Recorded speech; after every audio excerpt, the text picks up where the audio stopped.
and welcome to this module, which is all about a particular sort of positive mental attitude. It's not actually about positive mental attitude as a good thing in itself. It's actually about looking at how do we create a positive mental attitude more often than not. And when it goes wrong, what is causing a non-positive mental attitude? One of the areas I want to take you through is the fact that most of the time we're operating at perhaps an 8 out of 10 in terms of the level of energy that we're creating. And if there's a difference, it tends to vary between, let's say, a sort of 4 or 5 out of 10 up to a 9. Occasionally we hit a 10 out of 10. A bit like Spinal Tap, and I'm afraid that this analogy shows my age a little, I want to talk to you about turning it up to 11.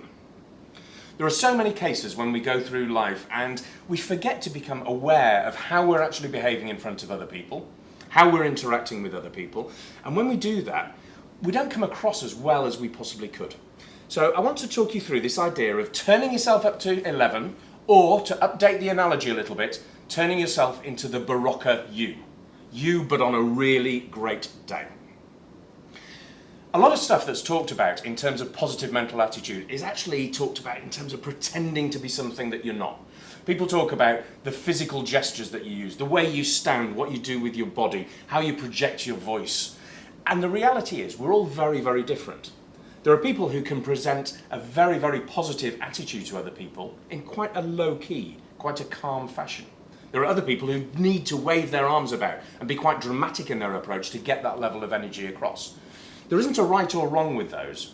That's why I call it turning yourself up to 11, or you but on a good day, you but on a great day.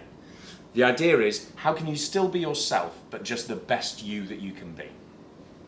There are 3 steps to going through this, and the first of these is actually to go through some self-analysis. When you're in a training environment, when you're listening to modules like this, that's when we do thinking about ourselves. We can get the opportunity to look inwards and actually think, how am I coming across? What am I doing? Where are my hands? What is my voice doing? But then we go out into the real world and we start to interact with people and we forget to think about what we're doing because we're busy. We're actually doing the thing and not thinking about how we're doing the thing. What we need to do, and not every time because it's terminally exhausting if you're going to do it every single time, is to take some of those occasions and actually do a little bit of reflection. Come out of a particular interaction that you've had with another person and think, how did I come across to them? Actually think, what was my voice sounding like? What was I looking like? What was my body language while I was going through it? And was that the best that it could be? Was it the best version of me that I'm capable of being? Take a bit of time for that analysis and see how well you can correlate it with the results that you get.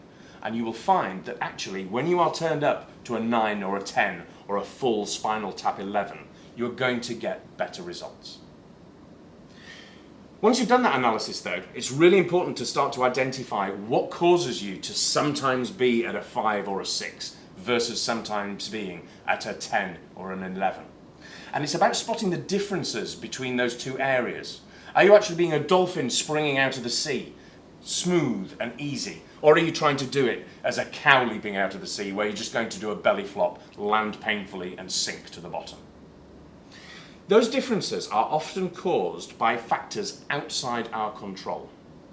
But we only call them factors outside our control because we think they are. We allow ourselves to be controlled by the external environment. Those sort of things can change. And the change is how we perceive that external environment. There's another module on this program about looking at how we respond to other people and take control of that.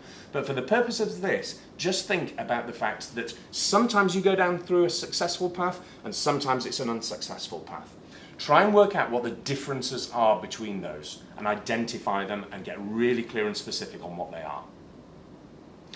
The third and final thing is to think about what is the trigger. What is the flick that sends the dominoes cascading in one direction or another? At some point, subconsciously in most cases, you will have decided how you are going to behave.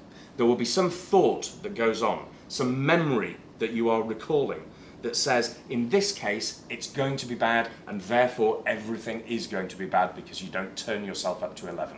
You don't become you on a great day. Try and have more of those experiences and identify what those triggers are that flick the dominoes down that say, this is going to be good. Go into it with that positive mindset. Change the way that you are starting the process, and everything else stands a far better chance of following in the direction that you want it to go.